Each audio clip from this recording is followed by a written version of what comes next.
Autistic people famously struggle to communicate, but I was late diagnosed autistic and it definitely had an impact in my life in many areas because I didn't have the support and awareness that I was autistic on top of having communication issues.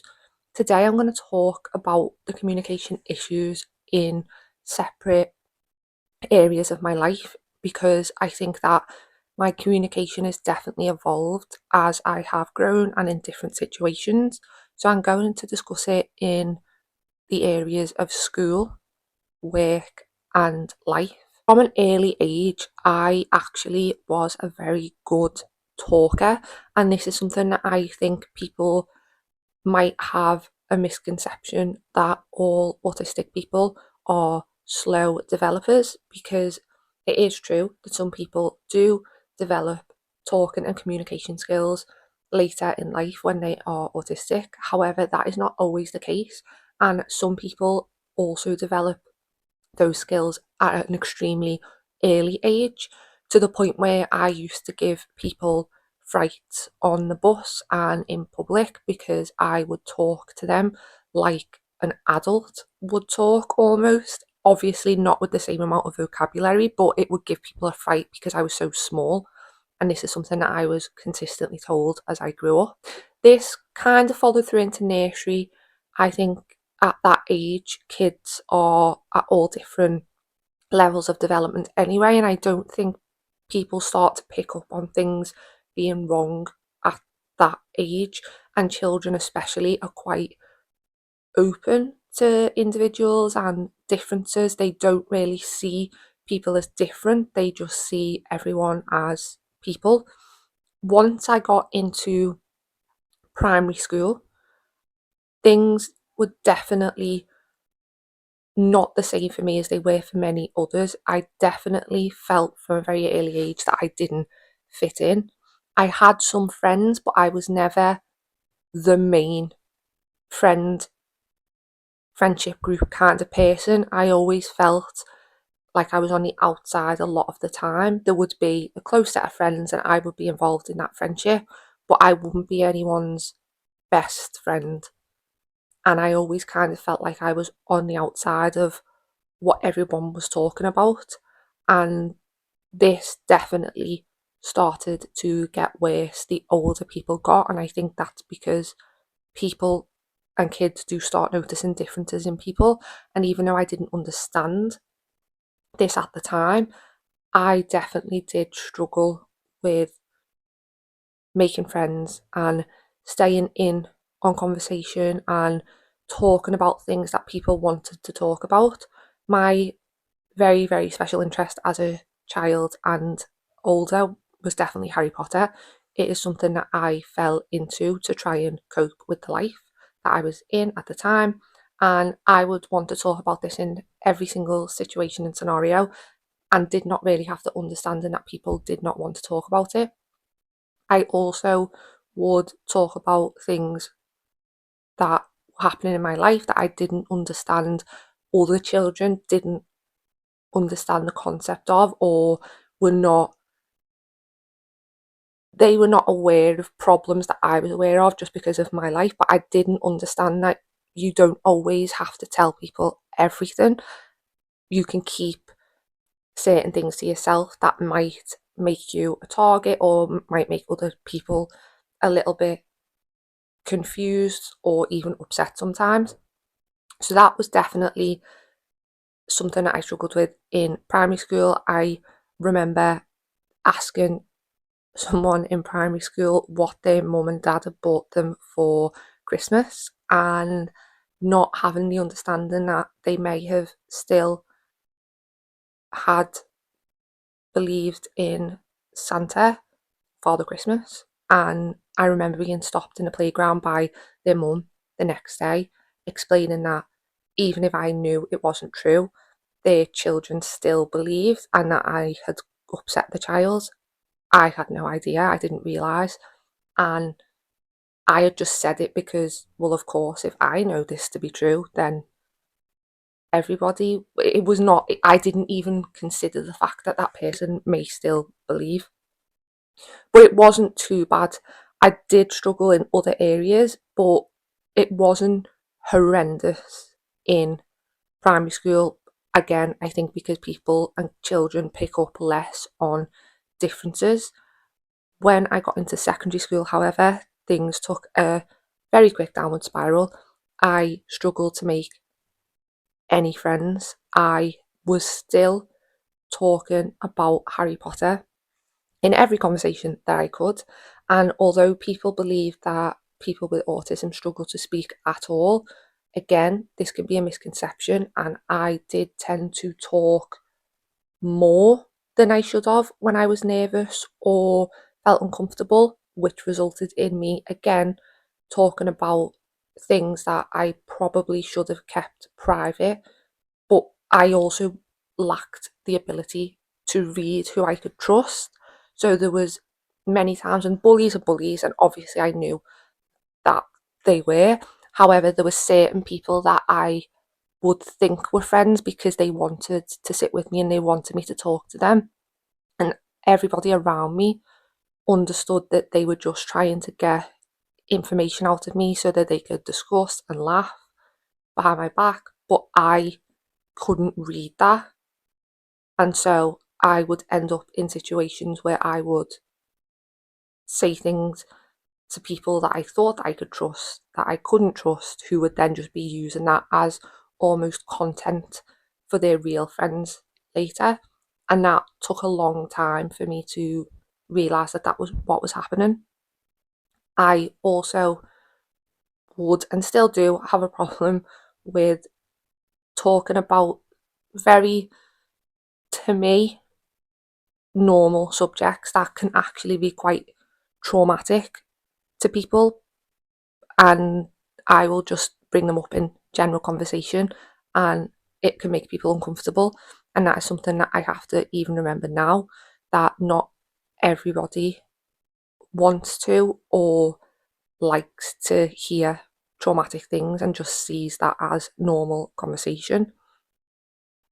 Again, in secondary school, the age that I would still get extremely excited. Once I'd start talking about Harry Potter, I wouldn't stop, and obviously everybody around me was laughing, and I didn't understand that this was because they were being mean, not because they were joining in with me. There were so many situations where it was a laughing at you, not with you kind of situation, but because laughing is a positive reaction, I suppose, I would almost favour that than the other side of things, which was definitely the bullying, the being mean. I remember one particular time, and I think this will explain how difficult I found it to fit in, that a friend that I had made in year 7, again, it's a lot easier to make friends when you're younger, a friend that I'd made in year 7, but we had kind of drifted apart. They'd found their group and where they fit, and I obviously had not and didn't really, to be honest, in school. And she was sat with her new friends, and I had gone and sat with her, and they were chatting and talking, and I must have chimed in a couple of times. And I remember she pulled me aside and explained very nicely, and I don't hold any hate to this person, they were also in school, we were young, and said that maybe it was time that we went our separate ways because I didn't really fit in with their friends, and also I did get bullied, and they'd made new friends now, and maybe we just weren't compatible as friends anymore, and they went on their separate ways to be with their friends, and I probably just cried.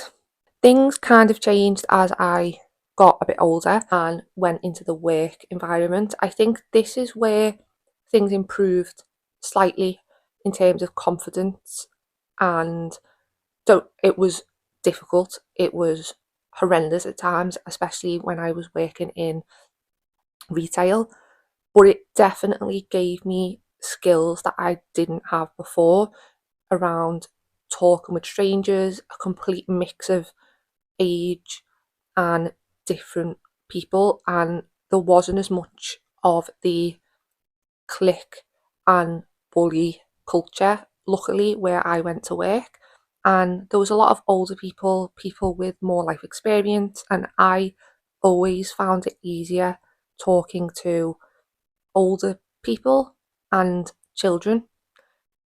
People my age were the struggle, and even today I find it a lot easier to talk to children. However, I think it's just because children don't judge and don't look or try and find oddities about people. But work, it did improve, and now, even in my workplace that as I am in now, I have people that I like being around and that like being around me.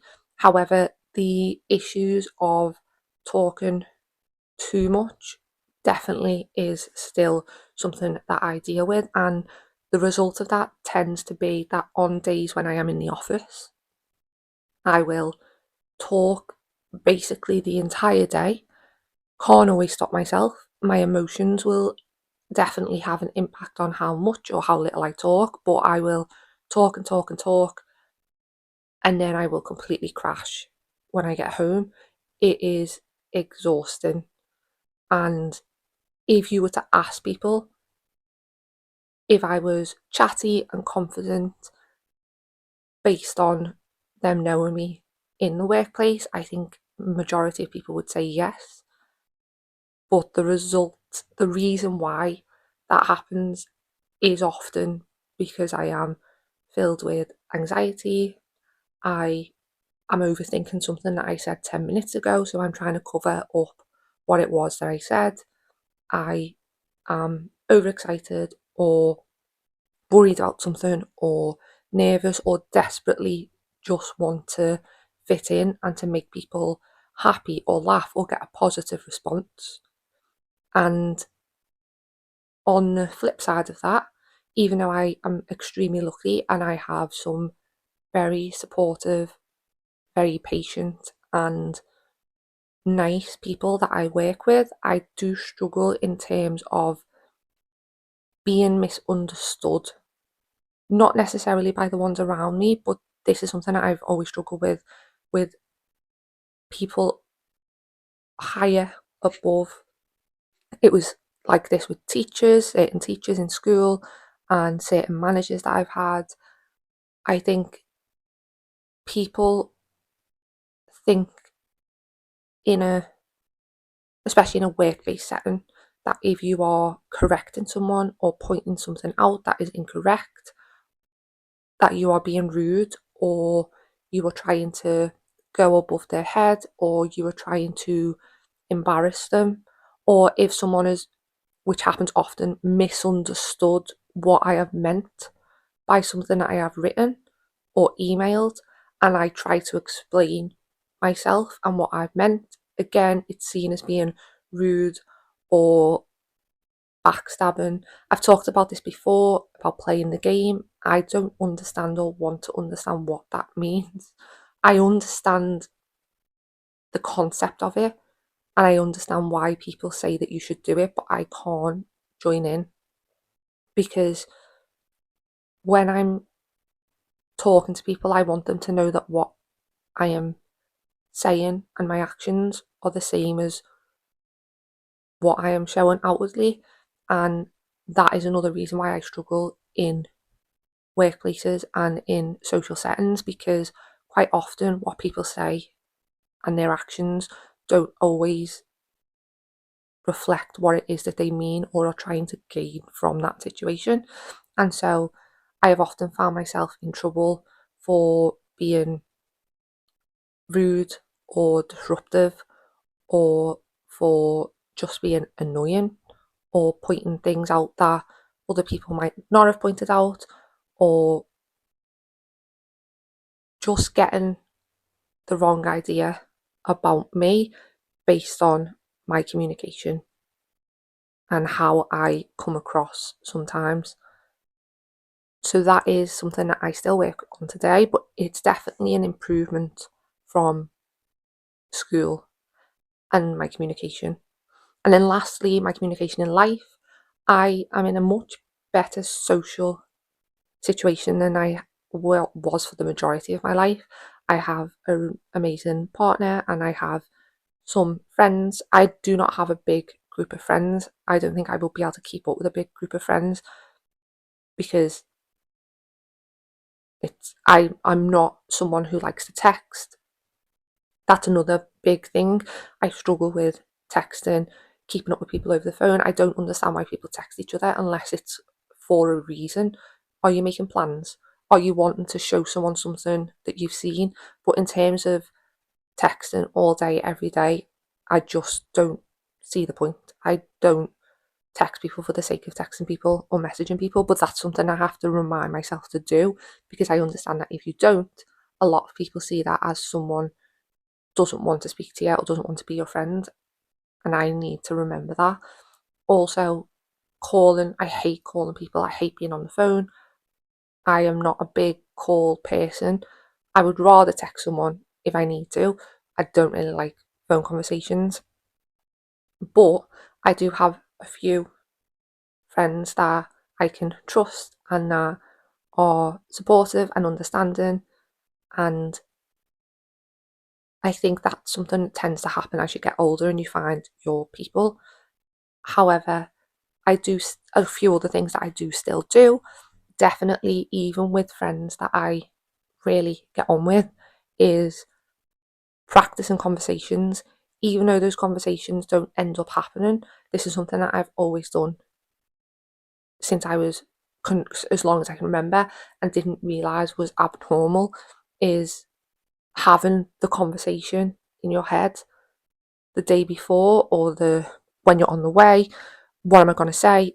Actually, actively acting out in your mind the whole meeting from like the very beginning where you say hi to what topics are you going to talk about. And I don't know if this comes from a fear because I've also always had this fear that what if we run out of things to say? And even though I've got friends that has never happened with, and once we are together, we can talk, it's still this weird, strange concern that it might happen. And therefore, I need to have practiced.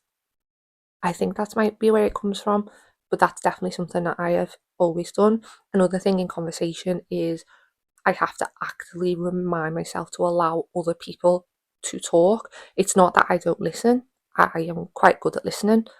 It is just that once I start talking about something, I can just go and go and go and go and go. And it's actively reminding myself that I need to make sure that I'm allowing other people to talk. That was just Barney sneezing. People seem to like Barney cam, so I will just give you a little.